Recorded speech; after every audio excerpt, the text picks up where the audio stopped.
herbal tea, please. Which flavor? Flavor, jasmine? Sorry, I meant for the boba. The little spheres of tapioca and sugar? The tea comes with boba. Well, it doesn't, because I see the tea right there and I see the boba over there. So why don't we just not combine them? Yeah? So I'll take the tea without the covert diabetes delivery mechanism, please. The system won't let me do that. Okay. Yeah, no, fine. One boba, please. We'll call it a mental health day treat. Self-care, right? Isn't that what people call it whenever they need an excuse to do whatever the fuck they want? I don't know. Yeah, no, of course you don't. Of course you don't. One chewy sugar tea, please. All right, you can scan the code. Why? Because the code takes you to the app. That's 2 apps today. Yeah. Got apps for everything, Even though I'm already talking to the person that could just take my order right here, but I got to download an app, right? How about this? I have cash. You have tea. Why don't we just streamline things? We don't take cash, though. Yeah. How about cards? You take cards? Yes. Oh, great. But there is a $10 minimum. There's no minimum on the app, though. Sorry, it's it's not your fault. You didn't create the system. The system is just, it is what it is, and we're both victims here, so. What?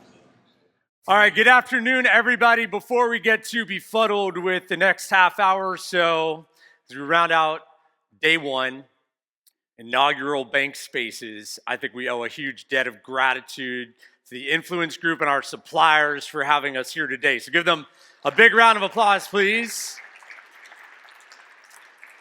This has been a really fun day to hear brands, many of whom I know and admire, see some of my clients in the room and see them invest their time in the event. And certainly it's been funny for me to hear some of you say, well, oh, you're the guy doing the fucking up one. Yeah. Which told me a couple of different things. First of all, clearly edgy works at BankSpaces. But number 2, we're all on the same page that we know employees fuck up your designs.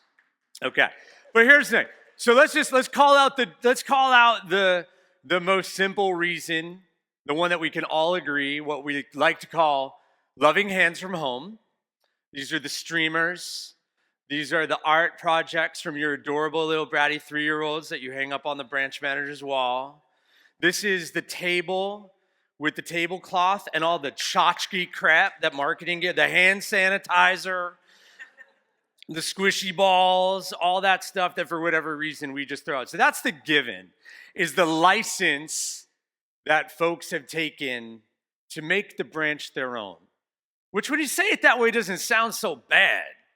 And then you show up to the place and you're like, crap, there is shit everywhere. So we'll say that's the first given. In preparation for today, though, I thought about a story of a branch of the future that I was involved with. There's that phrase again, right? The branch of the future. And I remember it was one of those cute UB models with the pod and everything like that. And one of the things we're really guilty of as an industry is we take this banker out of a branch that they've been in for like 22 years. You know the one. They've been standing at the same teller window wearing out the carpet for like 22 years. And here's what we did. We said, you know what? You're going to be a universal banker now. We're so excited. We're going to move to this new branch. That's beautiful. We're going to relocate you to this new branch. We're going to teach you the platform system, and we're going to call you a universal banker. We're going to put some sleeves, some stripes right here, and now you're a universal banker. So I met one of these universal bankers at one of these brand new locations, and I asked her, I said, how's it going? She said, well, if I'm being honest with you, it's okay. I said, well, what's up? Lay it on me. Give me a little knowledge. What's going on? She said, well, I feel kind of stupid telling you this reason. I said, I've heard some stupid shit, so why don't you just try me? And she said, for 20 years I've worked at this bank. This is the first time I have ever had to worry about what I look like from here down. And the women in the room, you could empathize with that in particular. She's never had to worry about her pants, her skirt, her shoes, nothing. But she had never worked in open space before. This was something new to her. That safety and that security of the teller line had now been robbed from her a little bit. And now she was in a vulnerable position. And so in this respect, did the employee mess up the design? Maybe, because she wasn't executing the design, but was it her fault? No, it was not her fault. It was the bank's fault for putting her into a position that she was not equipped for, that she was not behaviorally inclined for. So I want to talk to you about some of these concepts here today, but what I'd like to do, if I could have your permission and your grace, is to weave in a little bit of information on Gen Z. We haven't talked a lot today about these little brats, and I'd like to bring them into the conversation. Much like our friends at Adrenaline, we too have a Gen Z study, because that's just what you do, is you put out a Gen Z study, and if you'd like it, you can snap the QR code. If you don't feel like snapping the QR code, because then you know you're going to get on our list and we're going to send you a bunch of crap, that's cool too. We'll get it in your hands regardless, and the QR code will be on the slide at the end. Well, let me just start off by giving you, if I may, a couple of highlights of the study for your reading pleasure. We'll level set the playing field, because as we talk about these employees and why are they not necessarily delivering on exactly what we would like for our brand experience, I think it's important that we understand what is the future consumer asking us for. We've seen it from almost every speaker today, is we need to listen to our customer. We need to design for the desire of our customer. So let's have a little bit of Gen Z banking highlights, if you would. So first of all, what we find about Gen Z is that they are actually inherently more satisfied with their banking experience compared to millennials, Gen Xers, and boomers, but they're a flight risk. Now, I'll say this about your Gen Z employees too, because one of the big differences between Gen Zs and Gen Xers and boomers in particular, other than the fact that Gen Zs have never drank water out of a garden hose, which if you haven't tried that, it's like the greatest water ever, is they are cool saying, you know what, I don't like you, I'm out. I'll leave your industry. I'll leave physical brick and mortar banking. I have choice, and I'm technologically savvy enough that I'm not going to use that excuse of it's a pain to change banks. I'm not going to use that as an excuse. I'm just going to take my money and I'm going to go. So the fuse on the bomb is fairly short with our Gen Z consumer. That's number one. Number two, we heard this from Jim, is they bank well beyond the traditional checking account. My daughter is 15 years old. It was time to sign her up for a checking account. And she was the one who came to us and said, well, I already have Venmo. My friends just get the card. Well, shit. I don't really have an answer for that. So we said, we'll try it out. And it's working. It's working fine. We don't have a need for little Izzy, who you'll meet in a minute, to have her traditional checking account just yet. Gen Zs believe big banks are what? You finish this for me. Gen Zs believe big banks are what? Are what? Monsters. Stuffy. Sus. Was that you, Brian? That was zesty. All right. They love big banks. I'm sorry to, and there's some big banks in the room, so congratulations, but they love them because there's a perception that they've got their you-know-what together. Why did I say you-know-what? I've cussed like 10 times already during this presentation. There's a perception that they're technologically savvy and they're going to keep pace with my needs. It's going to be easy. Doesn't matter where I live, they're going to be everywhere where I need to be. All right. But the other interesting thing is their top priorities for visiting the branch, none of them actually relate to technology. They're all human delivery things that we've already talked about today. The ability to connect with me personally, having friendly people, having knowledgeable people, being able to deliver sound advice. This is what Gen Z wants, because think about it. Why would they ever have to visit a branch? Most of the things that they would ever need to do, they're going to figure out how to do it on the app. They're going to figure out how to do it on online banking. It's only going to be when it comes to that point in time where that piece of technology ceases to be relevant It's like, I guess I got to go to the branch now. Okay. So it's going to be something advice driven, or perhaps a case of digital problem resolution. We talked about screen sharing in the last panel. I love that concept. I'm mulling around the idea of like, is it possible that maybe the bank call center might actually die off before the bank branch? Wall Street Journal wrote that Gen Z might be the generation to save the shopping mall. We'll talk a little bit about that, but a lot of this has to do with how they consume information. A lot of this also has to do with the fact that Gen Z had a period of their adolescence stolen from them. They had to stay home because of the pandemic. So they appreciate a little bit more the idea of not being able to hang out with friends, not being able to go to a concert, not being able to go to the mall. But when we think about how they consume information, show of hands, if you're a banker in the room, I'd like you to raise your hand if your bank has a public TikTok channel. I think I see one hand. Two, maybe two. Do you work for the same bank? So think about this, okay? Now let's forget for a minute that TikTok might get banned, okay? But think about just the simple matter of how are we digesting information? How are our newest consumers digesting information? And we have one bank in this room of fantastic cutting edge banks. We're like, yeah, we're there. We're playing in that space. But also, are we communicating to our employees in that same manner? When we ask an employee, hey, here's how you're going to deliver on this branch experience. Here's how you're going to, where are my TD peeps? Right in front of me. So clearly the dog thing was like a big hit today. They're like the belle of the ball, okay?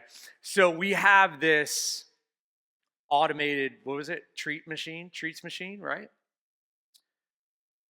So if I walk into a bank though, and I have Josie, my fat yellow Labrador retriever, who will probably break the sensors because she's so big.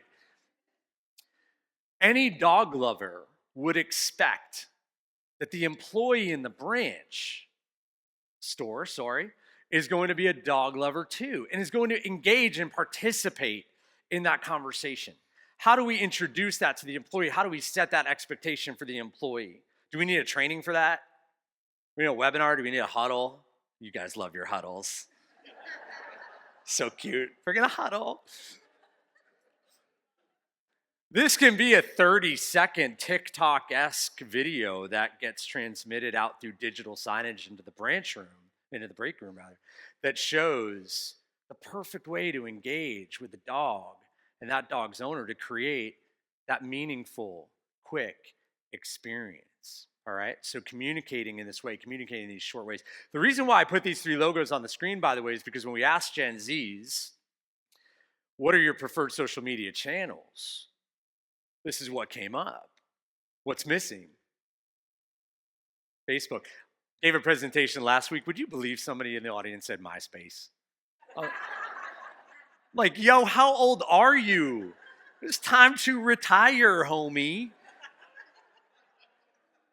Probably still friends with Tom. You remember Tom? Yeah, we were all friends with Tom. All right. So these are the big three channels. The other thing that I'm kind of keeping an eye on is app usage. So obviously some of these little brats haven't had their bar mitzvah yet, so they don't have the banking apps though, but we see where they're at. We see that they are actively engaged in the mobile app experience amongst retail. We see that they're actively engaged in the mobile app experience in restaurants. And so we expect them to come along for the ride.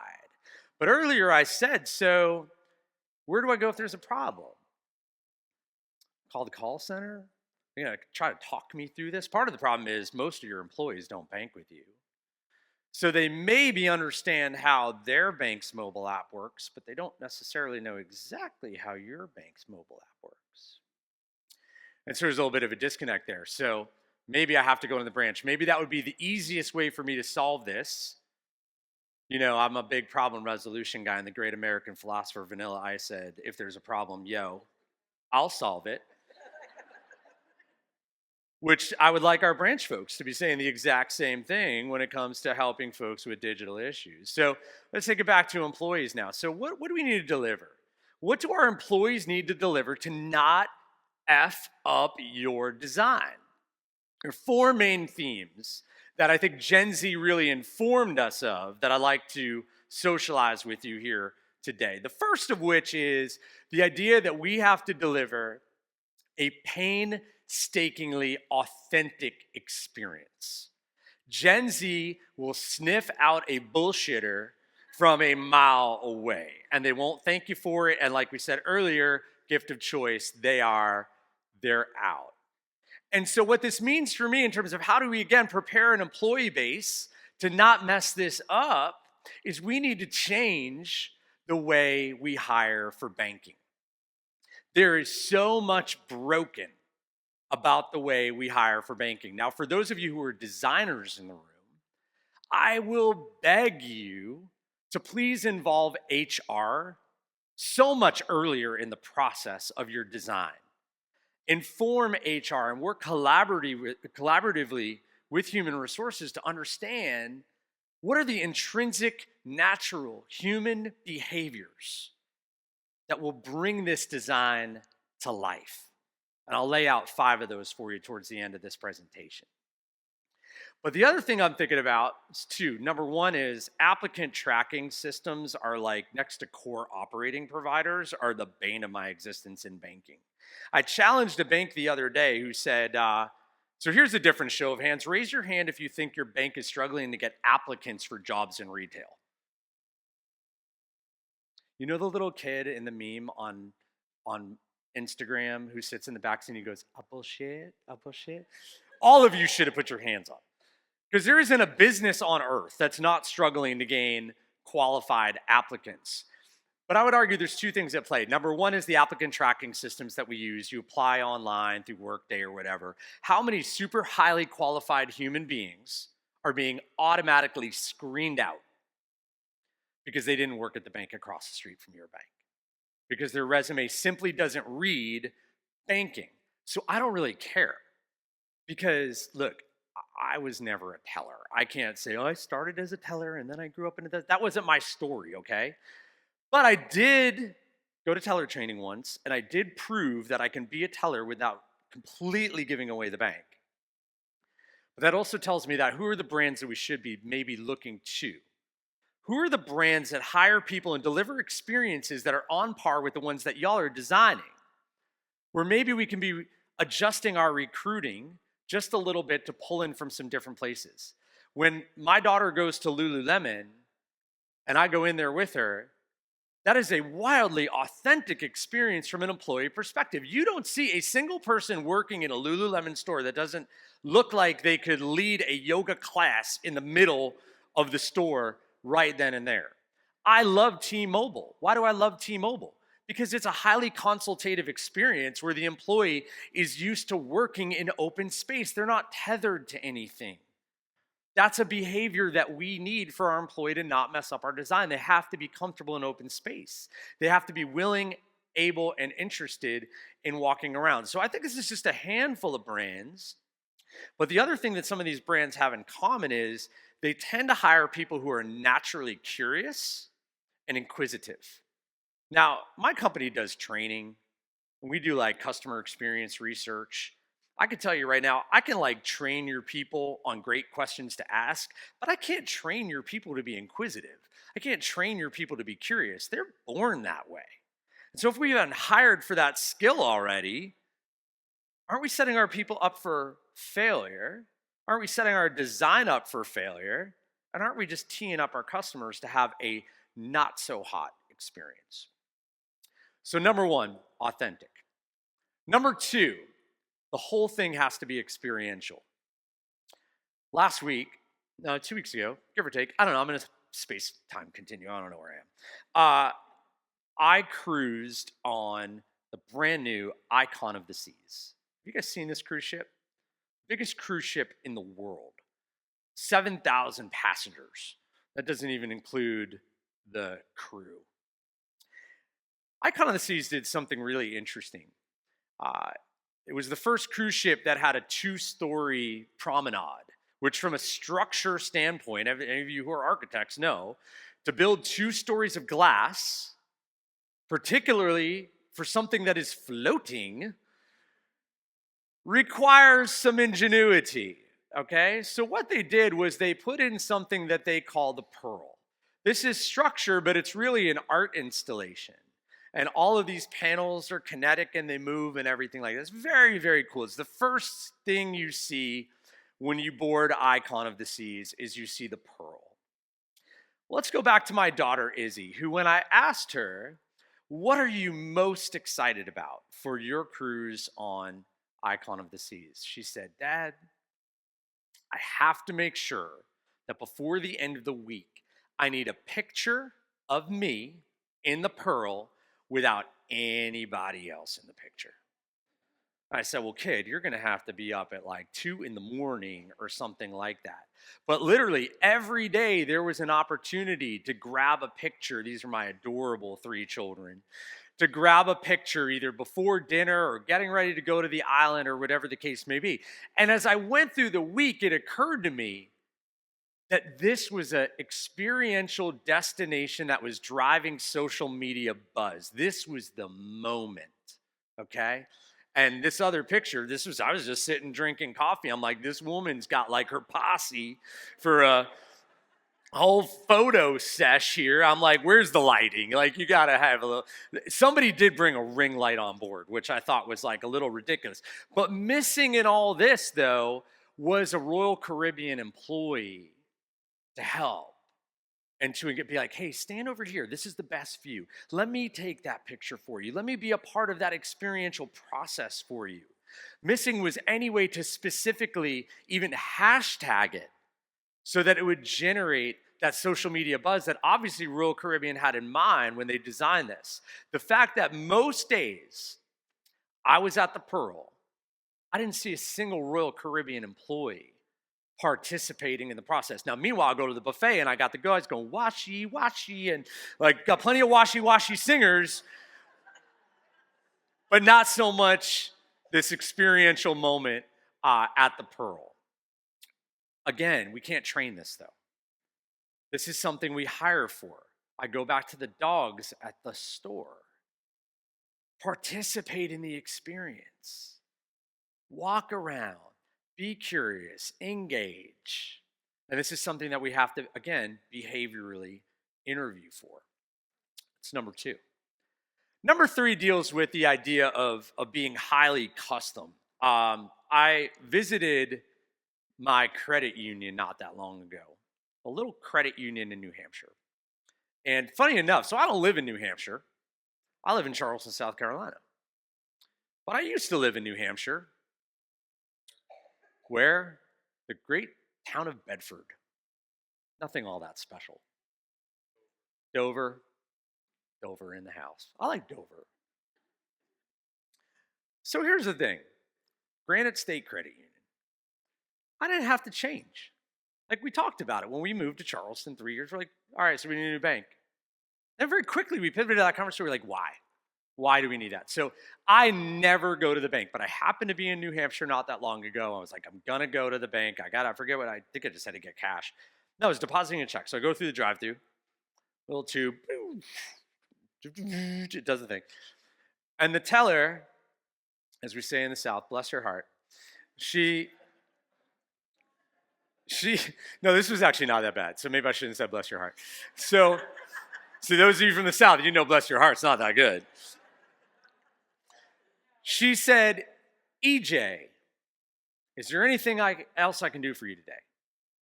And she just called me EJ. I said, as a matter of fact, there is. Could you let me know how you knew to call me EJ? That's not my legal name. And she said, well, yes, so somebody wrote it in your profile, said that your preferred name was EJ. And so I said, okay, so kudos to the person who wrote it, but kudos as well to the teller who cared enough to pick up on it and call me EJ and otherwise personalize the experience. And this is like, I'm not a big greet your customer and use their name 3 times during the transaction. I mean, this stuff we've mystery shopped forever. But I do know that if your name is Elizabeth and you go into a bank and that teller says, Elizabeth, how's your day? Elizabeth, don't you love the weather? Elizabeth, isn't there anything else we can do for you today? That teller is like, use the customer's name 3 times. If that was a shopper, nailed it. Meanwhile, Elizabeth, who maybe goes by Liz, Lizzie, Lizzie Lou, Betty, Betsy, whatever else you could be, did she walk out feeling like that was a custom experience for her? We were having a little sidebar. BankSpaces is awesome, by the way, for the sidebar conversations. One of my favorite parts of the event about music in the branches. And I thought, wouldn't it be cool, as Jim talked about, or somebody talked about earlier, when your phone walks in with you, the branch already knows you're there. Wouldn't it be cool if the branch knew like what your jammer was? Like you're a big Swiftie, and just like now they're playing my song. We'll do a whole other thing on Taylor Swift, by the way, and the impact that the Eras Tour will have on retail banking. All I know is the impact it's had on my checking account is atrocious. But I do want to hit on one other thing from a custom standpoint real quick, sort of a sidebar, is customizing the experience for our employees too. And music could even play a part of that. When we drive employee engagement, I want to work in an environment that feels good to me. If the music that you're playing in the store, in the branch, is just like, oh God, Kenny G again. I want something that's going to get me really jazzed up, and so customizing that experience. But one of the emerging trends, if you want to tell your HR partners about this because you're having such a hard time finding highly qualified people to work in your branches, one of the big emerging trends in customizing the employment experience is, hold your breath, pay by day. Hilton Hotels has announced that employees will now have access to their paycheck every single day. Who does that remind you of? Uber? DoorDash? Are those alternative places to work for people who might otherwise work in your branches? Yeah. Might they even do that as their side hustle after shift? Yeah. And so as money begins to move more freely, giving our employees access to the money that they have earned on a daily basis is starting to slowly become an expectation. And so just tuck that away when you go back home and you talk to your HR partners and you kind of debrief what you learned at BankSpaces, that this is an area where y'all should be on the forefront, given that you actually do move money. You should probably be the best giving your employees access to it more frequently. All right, number 4, a phrase that everybody has their own way of saying this, that intersection between the physical and the digital world, and how do our employees not mess it up by not participating in the experience? And I'd like to give you my favorite example of the phys-digital experience. And certainly the dog bones are a good example of that. ITMs, as the previous panel talked about. Interesting debate around ITMs, like is it going to grow? Is it going to shrink? Is it going to stay the same? There's another area where employees mess that up. The ITM wasn't a bad idea. ITM was a fine idea. But the employees took it as a threat. That was a threat to their job. But more importantly, we didn't train them on how to invite the customer to use the ATM. We didn't show the employee, here's how you complement the ITM. It's not your replacement, it's your partner. And here's the role that you play in that. So let me give you an example. So Hudson News at the airport, right? You've all been to Hudson News at the airport, right? To buy your People magazine and your Junior Mints. Charleston, our local airport, was the pilot airport for the new Hudson Nonstop. You guys have maybe seen this in your local airports, sweeping the nation, powered by the Just Walk Out technology from Amazon. And basically, the way this store works, if you haven't seen it before, is there's a toll gate. You can use your palm, or you can use your credit card, and that's what allows you into the store. And the ceiling of the store is armed with hundreds of cameras and sensors that watch everything you do and everything you take. So that by the time you're done, forget self-checkout. There's no checkout. You just walk out. So a couple weeks ago, traveling, I'm at the airport, and I see a gentleman, let's say he's somewhere in his 50s, and he is standing outside this store right by that toll gate, and he is looking at this store like my dog stares at the ceiling fan. And I can just tell he does not get the point of this store whatsoever. And he stands there for a couple minutes, and what does he do? Walks away. He left. Well, I couldn't help myself. I chased this guy down. It's like 5:30 in the morning. I'm like, sir, you got to indulge me for like a hot second. I just watched you stare at a store, and you made a very conscious decision to walk away. Do you mind my asking why? I said, I didn't know how to get in. I said, there's like a bunch of signs. Like, I didn't say that to him because I don't want to be a jerk, but I'm like, there's a bunch of signs. I said, if an employee had been there and said, sir, let me welcome you in. All you have to do is put your credit card right here, and we'll let you right into the store and then grab whatever you want and leave. Would you have engaged in the experience? His answer was hopeful. He said maybe.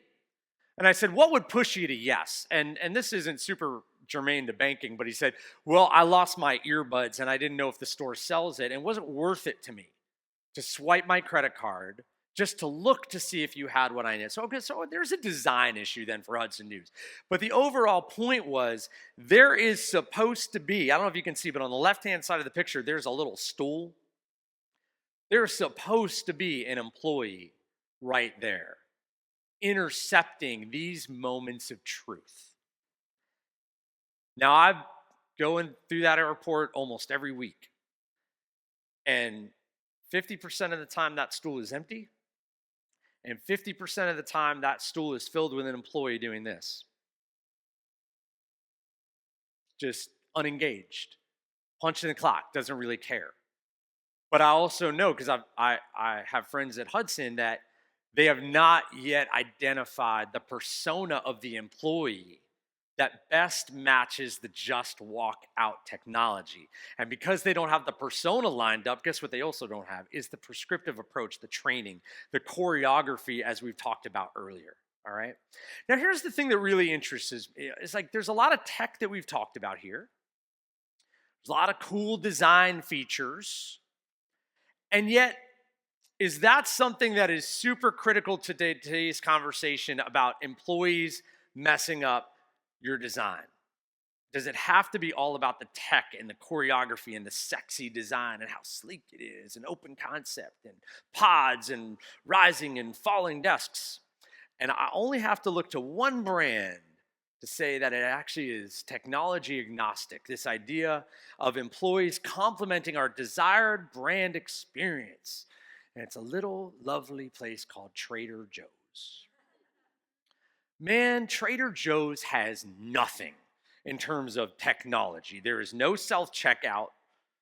There's butcher block counters. They don't even have a belt, man, to put your groceries on. You wheel the thing up and they, if you've been through the experience, they take all the stuff out of your wagon and they bag it up and they send you on your way, all right? But what they've done at Trader Joe's is, first of all, they've created an experience that is so wildly dependable and consistent, but it is built on two things: unique food and employees who care about that unique food.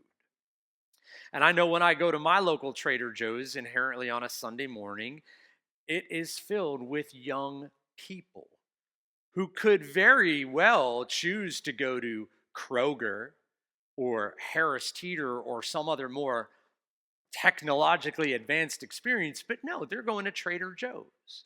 And I love doing this. I don't know if y'all have ever done this at a Trader Joe's. I like to sometimes intentionally pick out a product that I think will excite the cashier.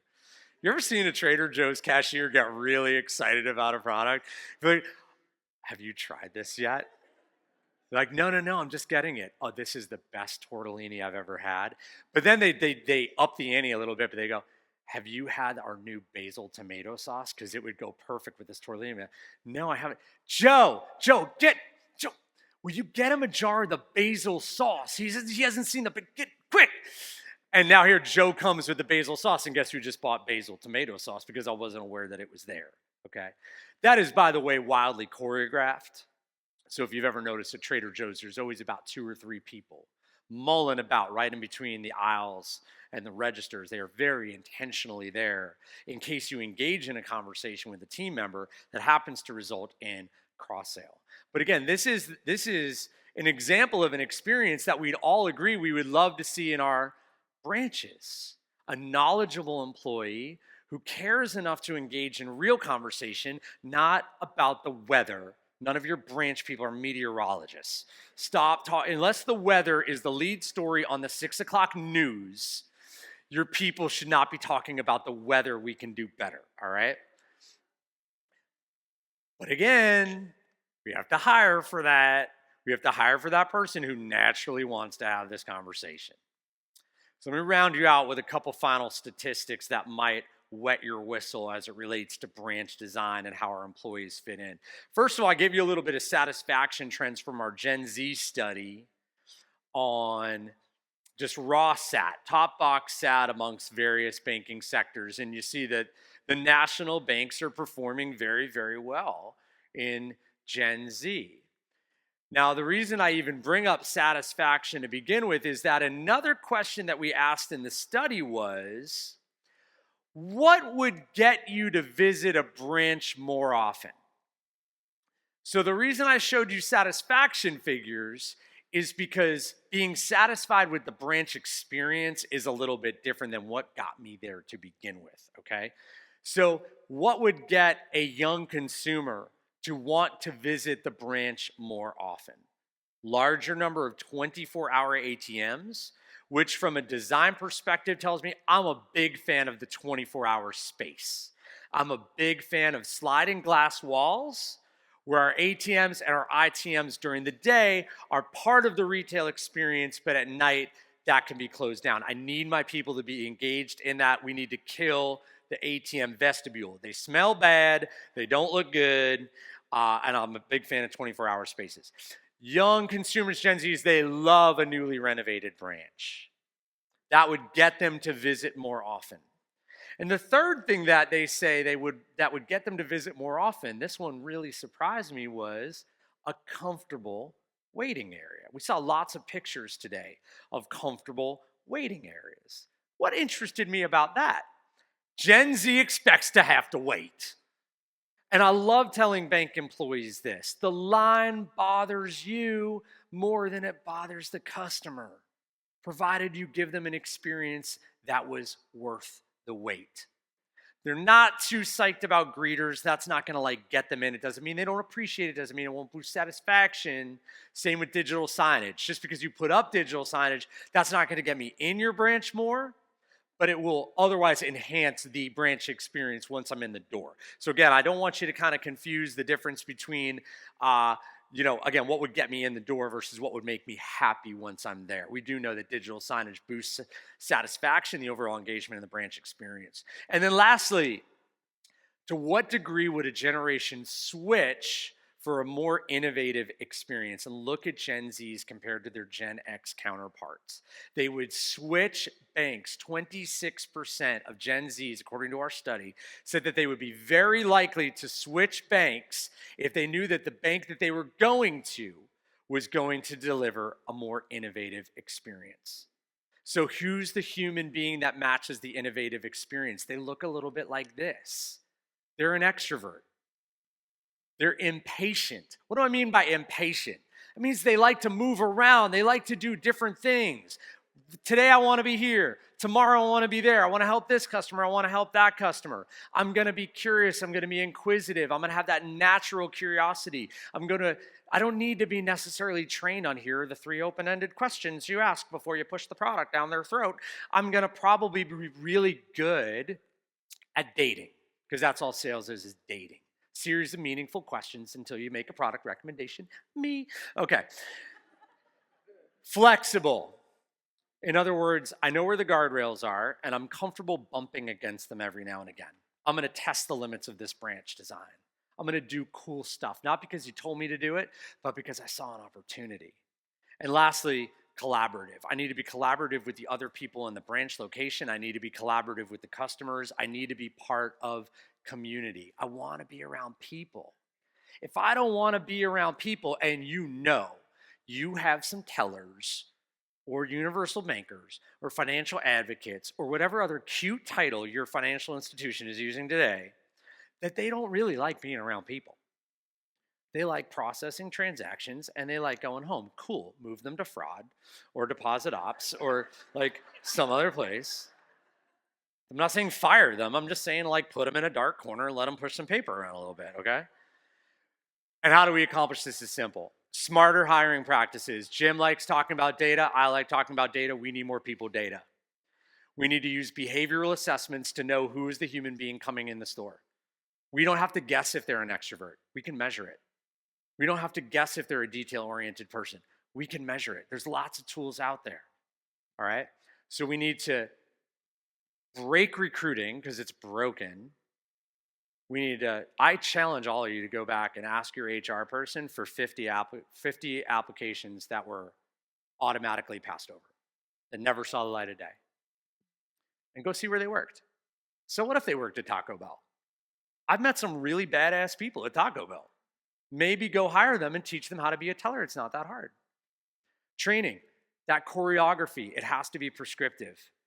We have to show the way. I forget who was talking about earlier, but this idea of like, let's go play in space. Let's go hang out in the branch after hours. Let's go, like football teams, they practice on a 100-yard field, right? For a reason. They don't practice in an office. I forget which leader told me this once upon a time, but football players, they practice 40, 50 hours a week to play for 60 minutes. Bankers do the opposite or usually worse. Maybe practice for 20 minutes to play for a 40-hour week. So let's at least, when they do practice, let's make it meaningful. Let's let them practice in real space. And last but not least, coaching. We have to arm our leaders with a real passion for the business. Being a branch manager, being a regional manager, you need to be entrepreneurial. You have to feel like you own the franchise. You have to have that pride of ownership. If you don't, you're not right for the business. You're the accountability. You're the toll gate. You're the thing that's going to protect our brand. I hope you guys bring this back, and my biggest ask of you all would be simply this, is I know that for those of you in the room in your roles, this isn't what you do. You're designers. You're real estate folks. You're innovators. You're not HR people. And so my ask is bring this back to your HR people, because your HR people are absolutely one of the number one things getting in your way of having your unbelievable branch experience come to life. I'd like to thank you guys so much. I hope you're having fun at BankSpaces. Let's go drink and listen to Queen, huh? All right.